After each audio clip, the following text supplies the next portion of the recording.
ನಮಸ್ಕಾರ ವೀಕ್ಷಕರೇ, good is good ಮೋಟಿವೇಶನಲ್ಗೆ ನಿಮಗೆಲ್ಲ ಆತ್ಮೀಯ ಸ್ವಾಗತ ಸುಸ್ವಾಗತ.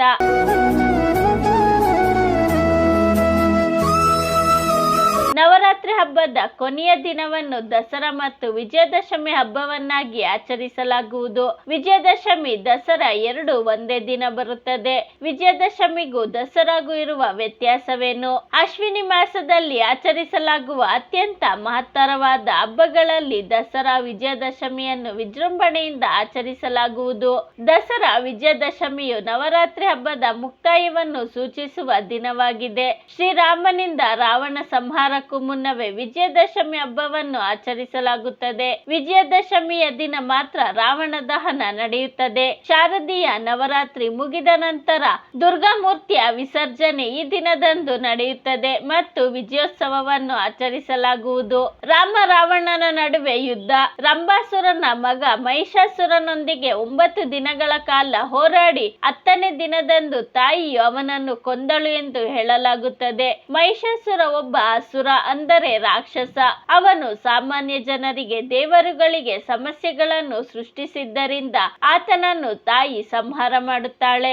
ಭಗವಾನ್ ಶ್ರೀರಾಮ ಮತ್ತು ರಾವಣನ ನಡುವಿನ ಯುದ್ಧವು ಹಲವು ದಿನಗಳವರೆಗೆ ಮುಂದುವರೆದರೆ ಕೊನೆಯಲ್ಲಿ ಶ್ರೀರಾಮನು ದಶಮಿಯ ದಿನದಂದು ರಾವಣನನ್ನು ಕೊಂದನು. ವಿಜಯದಶಮಿಯ ಅರ್ಥ: ಅಶ್ವಿನಿ ಮಾಸದ ಶುಕ್ಲ ಪಕ್ಷದ ದಶಮಿಯಂದು ಮಾತೆ ದುರ್ಗೆಯ ರೂಪದಲ್ಲಿ ಕಾತ್ಯಾಯಿನಿಯು ಮಹಿಷಾಸುರನನ್ನು ಕೊಂದಿದ್ದಳು. ಇದರ ನೆನಪಿಗಾಗಿ ವಿಜಯದಶಮಿ ಹಬ್ಬವನ್ನು ಆಚರಿಸಲಾಗುತ್ತದೆ. ಭಗವಾನ್ ಶ್ರೀರಾಮನು ದಶಾನನ ರಾವಣನನ್ನು ಕೂಡ ಕೊಲ್ಲುತ್ತಾನೆ. ಈ ದಿನವನ್ನು ದಸರಾ ಎಂದು ಕರೆಯಲಾಯಿತು. ವಿಜಯದಶಮಿ ಎಂದರೆ ಕೆಡುಕಿನ ಮೇಲೆ ಒಳಿತಿನ ವಿಜಯ ಎಂಬುದಾಗಿದೆ.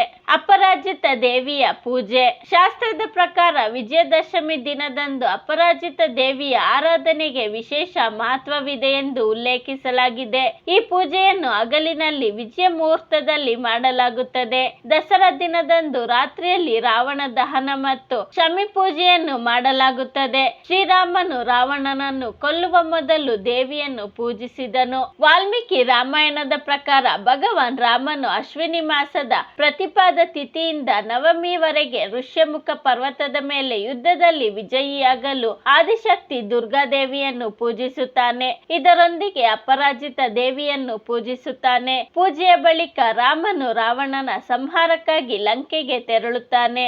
ಮಹಿಷಾಸುರ ಮತ್ತು ದುರ್ಗಾದೇವಿಯ ನಡುವಿನ ಯುದ್ಧ. ವಿಜಯದಶಮಿಯ ಕಥೆಯು ದುರ್ಗಾ ಮತ್ತು ಮಹಿಷಾಸುರನ ನಡುವಿನ ಯುದ್ಧ ಮತ್ತು ರಾಕ್ಷಸನ ಹತ್ಯೆಗೆ ಸಂಬಂಧಿಸಿದೆ. ದಸರಾ ಕಥೆಯು ರಾಮ ರಾವಣನೊಂದಿಗಿನ ಯುದ್ಧ ಮತ್ತು ರಾಕ್ಷಸ ರಾಜ ರಾವಣನ ಹತ್ಯೆಗೆ ಸಂಬಂಧಿಸಿದೆ. ಈ ದಿನ ಇಬ್ಬರ ಕಥೆಗಳು ಕೇಳಿ ಬರುತ್ತವೆ. ಈ ಎರಡು ಹಬ್ಬಗಳು ಕೆಡುಕಿನ ಮೇಲೆ ಒಳಿತಿನ ವಿಜಯವನ್ನು ಆಚರಿಸುವ ಹಬ್ಬವಾಗಿದೆ. ಮಹಾಭಾರತಕ್ಕೂ ವಿಜಯದಶಮಿಗೂ ಇರುವ ಸಂಬಂಧ.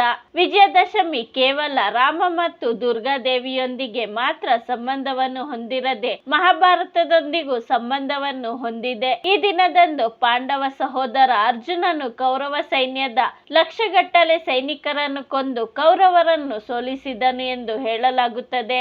ಇದು ಅಧರ್ಮದ ಮೇಲೆ ಧರ್ಮದ ವಿಜಯವಾಗಿತ್ತು.